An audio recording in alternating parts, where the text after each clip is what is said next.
No programa da ESPN, especialistas falam sobre a eliminação do Corinthians para o São Paulo na Copa do Brasil.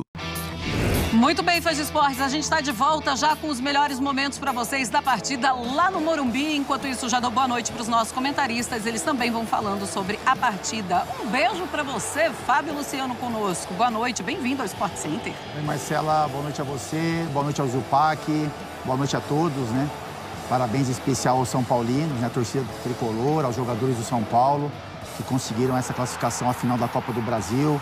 Enfim, Morumbi lotado, apoio do torcedor, um São Paulo intenso, um São Paulo vibrante, um São Paulo coletivamente melhor do que o Corinthians. Então a gente tem 2 horas aí para falar sobre esse jogo e a classificação merecida, com certeza, da equipe São Paulina. É verdade, uma classificação muito merecida com o apoio de sua torcida. Seria realmente muito difícil. O Corinthians te decepcionou, principalmente nesse primeiro tempo, o Gustavo Zupac, apesar da dificuldade que a gente já sabia que teria? Tudo bem, Marcela? Boa noite, Capita, boa noite, fã de esporte. Sim, bastante. Assim, coletivamente, o São Paulo ele é um time melhor treinado do que o Corinthians. Sim. Isso sempre foi muito claro, muito evidente. Mas mesmo com essa diferença, o tamanho do atropelo, do amasso que foi o primeiro tempo, foi além da diferença que eu imaginava, né?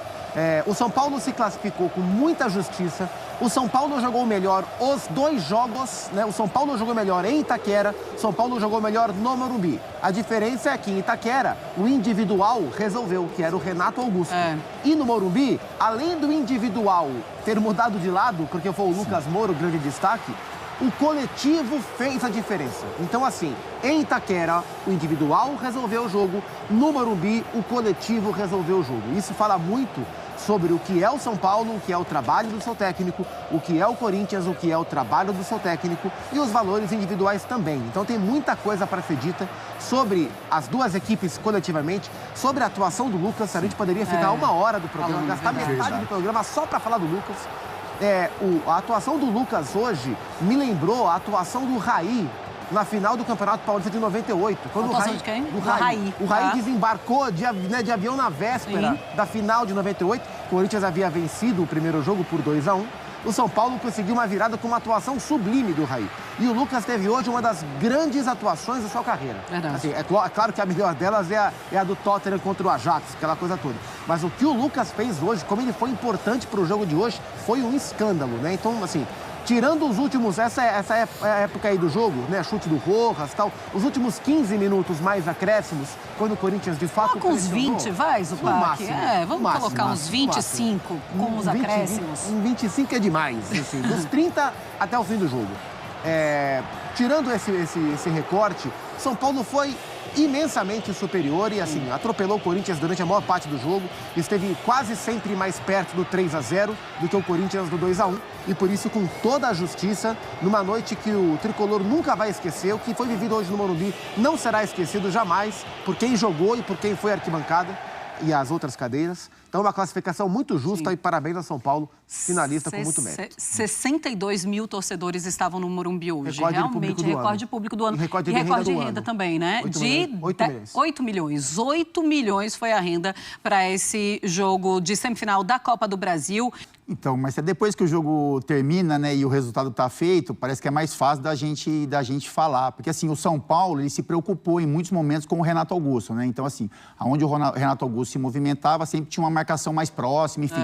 Não só em cima do Renato, mas em cima de todos os jogadores do Corinthians, principalmente no primeiro tempo. Então, era uma marcação mais próxima, né? O São Paulo antecipava muitas jogadas. E o Corinthians, na minha opinião, deixou não só o Lucas, mas como o Wellington Rato, enfim, o Calera, algumas movimentações do São Paulo com um pouco mais de liberdade, assim. Então, a gente olhando para um cenário como um todo, olhando os 90 minutos do jogo, a gente percebe que o Lucas teve muita liberdade. Parecia que sempre estava faltando um jogador na cola dos jogadores do São Paulo. Parecia que sempre os jogadores do São Paulo tinham mais liberdade que o do Corinthians.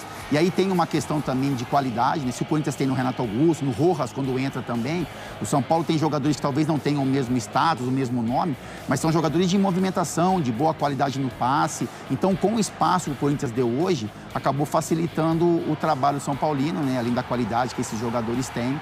Então, assim, acho que o Vanderlei vai repensar muito com relação a esse jogo. O Corinthians veio com uma memória do jogo contra o Nils, né? Então, assim, o Corinthians consegue um resultado e segura um resultado fora de casa. Então, o Vanderlei deu uma entrevista falando sobre isso. Para que eu vou tentar atacar o meu adversário? Eu vou incomodar se eu já tenho uma vantagem. Isso é um trabalho deles. Eu tenho que me preocupar no sistema defensivo. O Gil deu uma entrevista também, falou brincando, lógico, né? No último jogo do Brasileiro, mas assim, se a gente pudesse, a gente colocava 9 jogadores de defesa ali atrás para segurar o resultado. Mas isso, assim, são colocações que a gente percebe que o Corinthians veio para jogo hoje, principalmente no primeiro tempo, com essa ideia. Sim. E aí você ficar o tempo todo se defendendo e com a liberdade que os jogadores do São Paulo tiveram, acabou ficando uma missão que já era difícil para o Corinthians, ainda mais complicada. Pois é, essa estratégia, ela deixa de funcionar logo no começo da partida. Então era uma estratégia que o Vanderlei Luxemburgo poderia ou deveria mudar desde o primeiro tempo, se ele quisesse ou levar para os pênaltis no final das contas, porque ele começa perdendo o jogo. Agora, Zupa, qual é o principal erro assim, que você acha do Vanderlei Luxemburgo? E qual é o principal acerto desse São Paulo? Porque a gente vê também uma diferença de pressão na saída de bola do Corinthians e do São Paulo. Isso mata o Corinthians. E o Corinthians, assim, o Corinthians tocava na bola, tinha alguém do São Paulo lá. E o Dorival sabia disso. E depois, no segundo tempo, o Corinthians consegue fazer isso um pouco com o São Paulo, mas só no segundo tempo. Só na reta final. O Corinthians precisou de 70 minutos para conseguir criar alguma coisa de fato e levar perigo. Eu acho que o grande problema do Corinthians, como um todo, e hoje foi escancarado, é aquilo que a gente já falou aqui várias vezes. Nos jogos em que o Corinthians precisa do seu coletivo bem trabalhado, não entrega, porque não é bem trabalhado. Assim, o Corinthians conseguiu construir essa série de 11, 12 jogos sem perder, em alguns deles sem jogar bem, e a maioria das vitórias contra times que são inferiores ao Corinthians. Porque contra times inferiores, o time consegue sobressair de uma maneira ou de outra. E aí eu acho que o Vanderlei tem mérito. Porque assim, o Vanderlei Luxemburgo já há muito tempo, já há questão de década, não tem conseguido fazer os seus times jogarem bem coletivamente. Nesse trabalho do Corinthians, o time continua com esse problema, mas ele conseguiu, no recorte atual, nessa sequência de vitórias, encontrar maneiras de fazer o time passar por cima da sua própria deficiência para conquistar vitórias importantes e crescer em todas as competições. Ora por méritos individuais, como foi no jogo contra o São Paulo, com os gols do Renato, ora com os meninos que ele tem a coragem de lançar e de trabalhar para evoluir, que incorporaram a equipe, ora jogando um pouco melhor, como foi, por exemplo, o segundo tempo contra o Nils, aqui em São Paulo, o segundo tempo contra o Curitiba, parte do jogo contra o Vasco, adversários todos esses bem piores do que a equipe do Corinthians. Então, nesse tipo de jogo, o Vanderlei, de alguma forma ou de outra, conseguiu ultrapassar a barreira que o próprio trabalho dele tem como limitação. A hora que vai para os jogos contra adversários do mesmo nível ou um patamar acima e que pede o coletivo, não entrega o coletivo. E hoje o São Paulo ganhou em cima disso. São Paulo não ganhou em cima do individual. É lógico que o Lucas brilhou, mas o Lucas brilhou dentro de um coletivo, né? Dentro de um coletivo. Como você falou, Marcela, São Paulo subiu para pressionar a saída do Corinthians o primeiro tempo inteiro e o Corinthians simplesmente não teve saída. O Corinthians não conseguia sair com a bola. E o Dorival sabe que o Corinthians é um time que sofre para sair. Por isso botou o time para subir a linha e marcar lá em cima, né? Então o Corinthians hoje precisou do seu coletivo e hoje não tinha coletivo, né? É o grande problema que o Corinthians enfrentou em outros momentos do trabalho do Vanderlei Luxemburgo. Por isso também a Copa do Brasil fica pelo caminho, porque hoje não teve nem chance de um individual resolver para o Corinthians como teve no jogo da ida contra o São Paulo em Itaquera. Tem uma estatística muito interessante aqui que eu estou vendo na internet, que o São Paulo é o 6º time a eliminar Palmeiras e Corinthians em uma edição de Copa do Brasil. Os outros 5 foram campeões. O Cruzeiro em 2018, o Atlético Mineiro em 2014, o Sport em 2008, o Cruzeiro em 96 e o Internacional em 92. E ainda termina assim, né, a informação do Opta João. Destino? Será que é destino?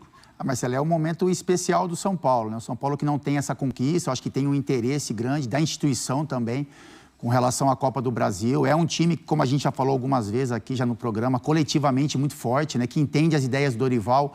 O Dorival também entende todo um processo com os jogadores, né? De tentar extrair o melhor deles, tentar colocar os jogadores do São Paulo nas melhores condições e funções para que o São Paulo funcione coletivamente. E hoje, principalmente no primeiro tempo, o São Paulo deu uma aula, né? Então, assim, é merecida a vitória. Eu acho que todas as movimentações foram corretas, né, do São Paulo, todo o trabalho que o Dorival fez. E com relação ao Corinthians, resta continuar essa sequência de trabalho, né? Porque o Corinthians vinha em uma situação muito complicada, né, com derrotas, enfim. Hoje já é uma nova equipe, esses resultados positivos trouxeram uma confiança maior para a equipe corintiana e agora é seguir com relação à Sul-Americana, Campeonato Brasileiro. E, assim, para pontuar um pouquinho, Marcelo, acho que faltou para o Corinthians hoje, até para o Vanderlei, acho que o Vanderlei vai refletir um pouco sobre isso também, com a comissão técnica, imaginando que o São Paulo iria pressionar, como pressionou no primeiro tempo, uma válvula de escape, né? Então a gente viu em muitos momentos o Renato Augusto tentando orientar algum tipo de saída, com a bola um pouco mais alta e mais longa, ou com a bola um pouco mais curta, mas era complicado. Então faltou, por exemplo, o Wesley entra no segundo tempo e é uma válvula de escape, é um jogador de velocidade do Corinthians, né? Então, assim, quando você empurra a bola no Wesley, se você tem um contra um ali num contra-ataque, você tem uma vantagem. Além de ser um jogador que também tem uma condição de recomposição. Então, eu acho que fica essa observação. Eu acho que o Corinthians, no primeiro tempo, foi acuado e quando tentou sair, o Yuri Alberto não tem velocidade, o Yuri Alberto não conseguiu, em muitos momentos, segurar a bola para que o Corinthians saísse, né, com a bola um pouco mais controlada. Então, com o Wesley, por exemplo, essa saída em velocidade iria preocupar um pouquinho mais alguns setores do São Paulo e talvez o Corinthians encontrasse algumas jogadas ofensivas também, mas no primeiro tempo foi um ataque ali, um posicionamento de ataque, meio campo e ataque do Corinthians nulo, e o São Paulo soube aproveitar isso muito bem. Muito bem, e aí tá agora o Dorival, então, colocando no seu DVD, no caso, no seu... HD externo. HD externo, pode ser? Tá certo. Na nuvem. Estatísticas, de esportes. Olha, no Morumbi é outra história. Posse de bola, o Corinthians termina com a posse de bola maior do que o do São Paulo. Eles terminam o primeiro tempo praticamente 50-50. O São Paulo com um pouquinho mais, era 51-49. E aí o Corinthians, com o segundo tempo, ficou um pouco mais com a bola, tentando a virada, ou tentando levar para os pênaltis. Consegue um 57-43, mas olha como o São Paulo é mais eficiente. Chutes, 19, 7 no alvo. Corinthians 10, 1 no alvo. Grandes chances, 5 do São Paulo, 2 grandes chances do Corinthians. Ações na área rival, 37-12 e porcentagem de ações no ataque, 55,6 a 41,5. E o São Paulo agora, a finalista, tem um 3-2 no agregado. É realmente um São Paulo muito, mas que cresceu demais nesse momento do campeonato, desde a chegada do Dorival Júnior, é verdade. Teve uma oscilação nas últimas partidas e voltou a crescer demais. E tende a crescer ainda mais agora com o Lucas e também com o Rames Rodrigues. O Rames nem entrou hoje, hein? E nem entrou, nem precisou entrar, essa é a verdade. Mas ele vai ser muito útil. Só fazer uma observação, essa posse de bola é um pouco mentirosa, né?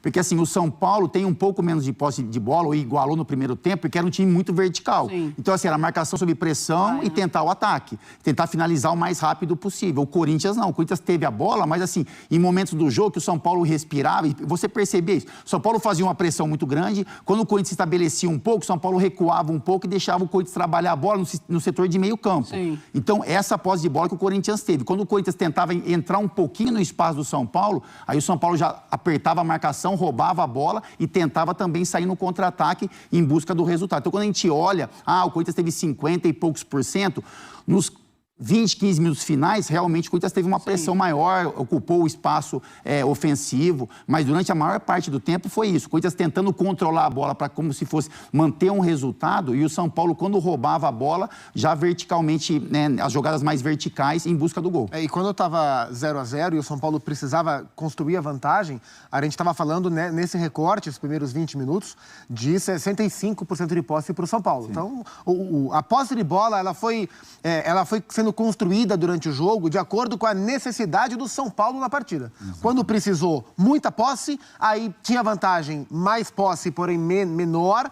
No segundo tempo, o Corinthians foi para cima, na reta final, e aí a posse inverteu e ficou um pouco mais larga para o Corinthians. Então, o jogo não seguia pela posse de bola final. Esse número foi construído ao longo daquilo que o São Paulo precisou durante a partida. A gente consegue ter uma ideia melhor quando a gente coloca um mapa de calor, né? Porque aí a gente consegue ter essa posse de bola mais real, né? De onde estava. Timão Notícias é um canal voltado para deixá-lo informado sobre o Coringão.